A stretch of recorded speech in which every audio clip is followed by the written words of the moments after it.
राधे राधे दोस्तों, मेरा नई वीडियो में स्वागत है आप लोगों का। मैं एक मैया के भजन सुनाने जा रही हूँ। फुल वॉच करिएगा।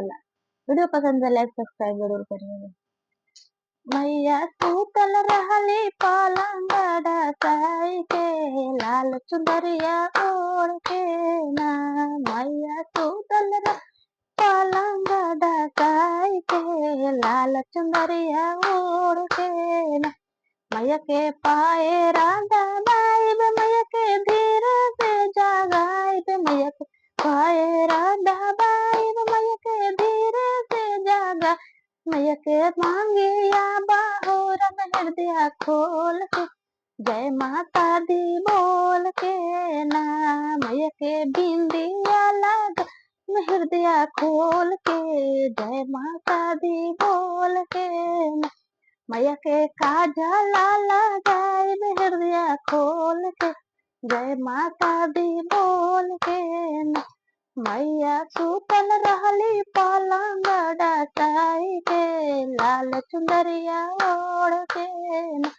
मैया के चरण दबाए, मैया के धीरे से उठाए, मैया के चरण दबाए, मैया के धीरे से उठाए, मैया के कुंडला पहनाई हृदय खोल के, जय माता दी बोल के ना।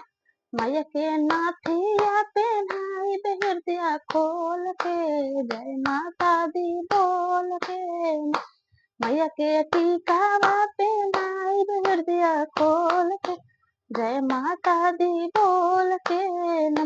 मैया सूतल रहली पलंग डसाई के, लाल चुंदरिया ओढ़ के ना। मैया सूतल रहली पलंग डसाई के, लाल चुंदरिया ओढ़ के ना। मैया के पाए राधा बाइब, मैया के दी से उठाए, मैया के पाए राधा बाइब, मैया के दी से उठाए, मैया के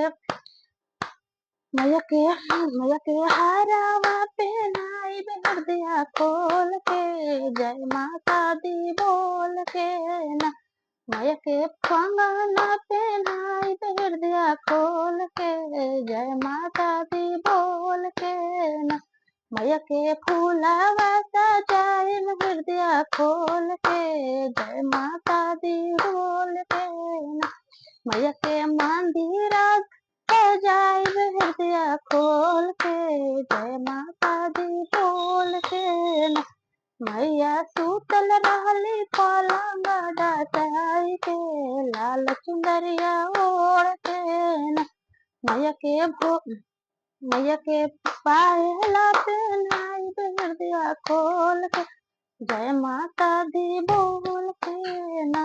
मैया के भोग लगाए हृदय खोल के, जय माता दी बोल के ना। जय माता दी।